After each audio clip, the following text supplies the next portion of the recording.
In this short video, I'm going to be showing you how to add a website to home screen on Android. To record this video, I'm using a Samsung S23 Plus, so please keep that in mind as the process for what I'm about to show you might look a little bit different depending on the type of Android device that you have.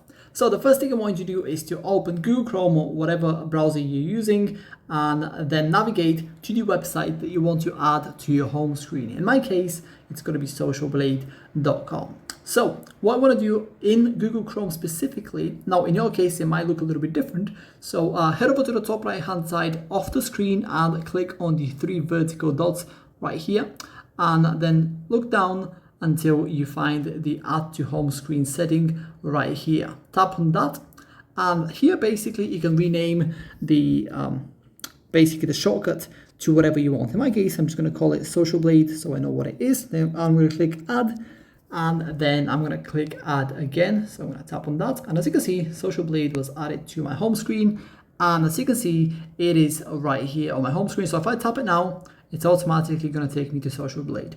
And yeah, that's pretty much it. That's how to add a website to home screen on Android. If you have any questions, please let me know down in the comments below, and I'll do my best to help you out.